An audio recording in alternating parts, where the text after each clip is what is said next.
ഇല്ല, മൈക്ക് ഓണായി വെക്കുന്നതല്ല. ആ മൈക്ക് ഇത് വളരെ പവർഫുൾ മൈക്കാണ്. അപ്പൊ അതുകൊണ്ട് അതൊക്കെ ചിലപ്പോ കേട്ടുന്നിരിക്കും. പക്ഷെ റെക്കോർഡിൽ വരുന്ന എന്താണെന്നുള്ള പ്രശ്നം, നിയമസഭയ്ക്കകത്ത് ഒരു സീറ്റ് മാറിയിരുന്ന ഒരാൾ പ്രസംഗിച്ചാൽ പോലും അവരുടെ പ്രസംഗം റെക്കോർഡിൽ വരികയില്ല.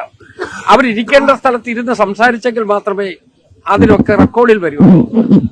എഴുന്നേറ്റ് നിന്ന് സഭയെ അറിയിക്കേണ്ട കാര്യം അവർക്ക് എഴുന്നേറ്റ് നിന്ന് പറഞ്ഞാൽ അത് റെക്കോർഡിൽ വരും.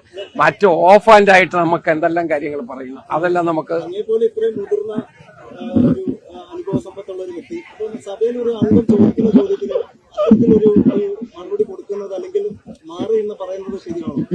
എങ്ങനെ ഒരു കാരണവശാലും കൊടുക്കില്ലെന്ന് പറയുന്നില്ല. ഏത് അല്ല, മുഖ്യമന്ത്രി അത് വിശദീകരിച്ചു കഴിഞ്ഞല്ലോ. ആ വിശദീകരണത്തിന്റെ പുറത്ത് പിന്നെ എന്തിനാ ഞാനൊരു ഫർദർ വിശദീകരണത്തിന് പോകുന്നത്? അതിന്റെ ആവശ്യമില്ല. മുഖ്യമന്ത്രി പറഞ്ഞതോടുകൂടി അത് അവസാനിച്ചു. മാത്രമല്ല അത് റെക്കോർഡിൽ ഇല്ല.